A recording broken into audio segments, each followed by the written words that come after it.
Imagine for a moment, you're standing on the pinnacle of global power and wealth, an ultra elite belonging to the top 1% of the 1%. You're the string puller, the unseen influencer. Your actions have the potency to ignite wars, to establish systems that echo past eras of servitude. Your influence subtly shapes the world's course. Today, we invite you on an unusual journey. A journey from the viewpoint of the world's ultra-rich, as we peel back the layers of history, secrets, and unimaginable power. Picture this. You're the architect of an empire, unseen yet omnipresent. You don't wear a crown, but your influence rivals that of kings and queens. You're a Rothschild, a member of a lineage woven into the complex tapestry of global finance. Your game board extends far beyond any palace walls. It encompasses nations. You understand something crucial. Money is power, but control over money? That's absolute power. And you intend to wield it. Not with the brutish force of an army, but with the subtlety of a grand master in a chess match. You see opportunity not in peace, but in conflict. Wars aren't just tragedies to you, they're financial prospects. The Napoleonic Wars, a colossal confrontation disturbing the balance of Europe. You see the two sides, not as right or wrong, but as buyer and buyer.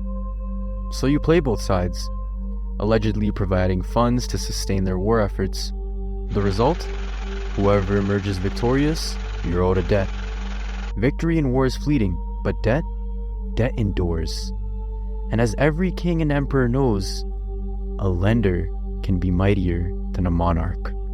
But there's more to your strategy. You're not just any money lender, you're an informant. You invest in a network of couriers faster and more efficient than any government. Before others hear of Wellington's victory at Waterloo, you've already received the news. You seize the opportunity. In the world's first bull market run, you tricked the London Stock Exchange into believing Britain's lost. Panic ensues, stocks plummet, and you buy. When the truth comes out, you're not a deceiver, but a winner, a millionaire. Thus, as a Rothschild, you master the art of war without firing a single shot. You understand that battles aren't just won on fields, but in banking houses. You transform conflict into capital, and chaos into control.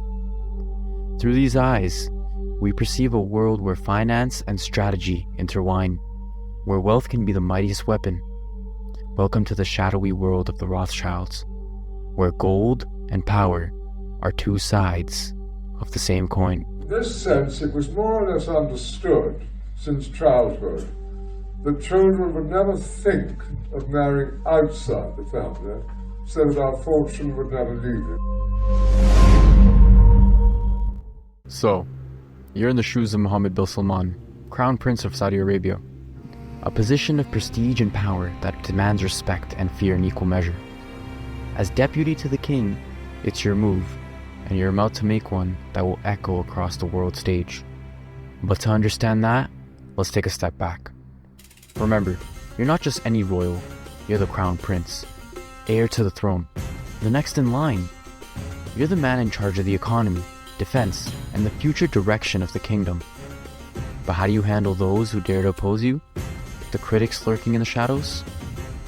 You hold sway over a wealth so vast, it can influence nations. And amongst your repertoire is a tool as potent as it is intangible: information. Fast forward to a surprising target, the richest man on earth, Jeff Bezos. Now, why would a prince need to entangle himself with a billionaire from across the globe? The answer is power. In the vast chessboard of power, the media holds influence. The Washington Post, owned by Bezos, has been critical of your regime, especially regarding that unfortunate event involving Jamal Khashoggi. As Crown Prince, you need to show that even the world's richest man isn't beyond your reach. And so, a friendly WhatsApp exchange takes a sinister turn. A video file you sent, seeming harmless, but within it, a cyber weapon, a hack.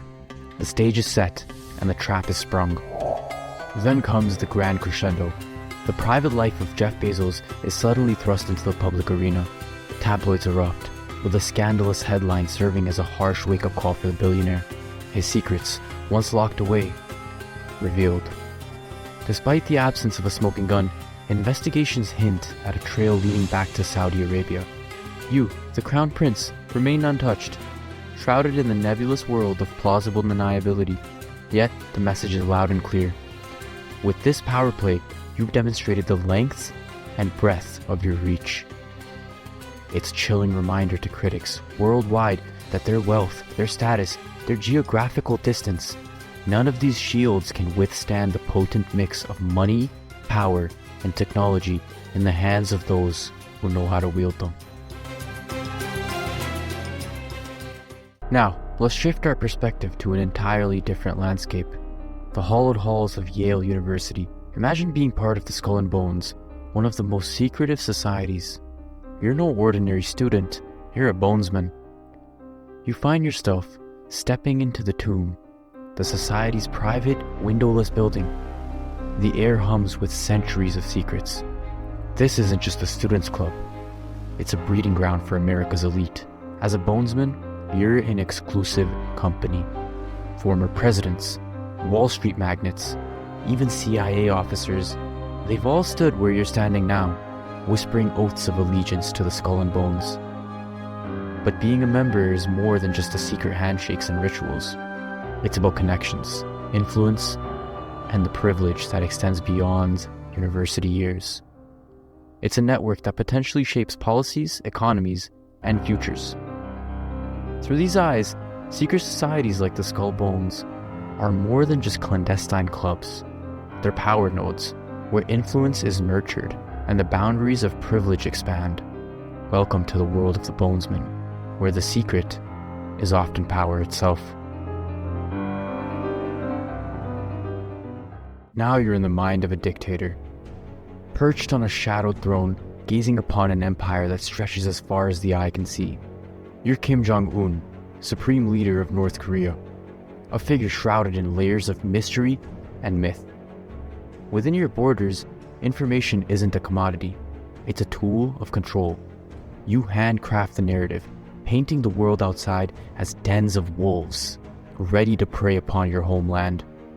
Your people, they're not just citizens, they're actors in a story you author. You are their savior, their protector, the beacon of light in a world rife with darkness. This is the tale you etch into the soul of your nation. Within your kingdom, you hold the reins to the whispers. Dissent isn't simply stifled, it's smothered. Any tongues that wag against you are silenced. In your dominion, fear is as ubiquitous as the air your people breathe. Foreign media, outside information, they're all banished. You cultivate an echo chamber, a world within a world. A simple USB can be as threatening as a missile, for it carries the seeds of doubt that could crack the narrative you've woven. But your power doesn't end at narrative control. You command an army, one of the largest in the world, ready to strike at the faintest sign of rebellion. Your military might is not only a shield to the outside world, but also an ironclad reminder to your citizens. And so we pull back the curtain, revealing the puppeteers behind the grand spectacle of power and wealth. Their stories remind us that the world is a stage where the drama of history is eternally unfolding, and we're all a part of it. If you've journeyed with us till here, you've proven you're not just a pawn, but a player eager to understand the larger game. Don't let the story end here. Subscribe to our channel, like this video, and join the conversation in the comments. Will you be the next to uncover a hidden truth, or connect a seamlessly random string of events? The board is set, the pieces are moving, and we await your next move.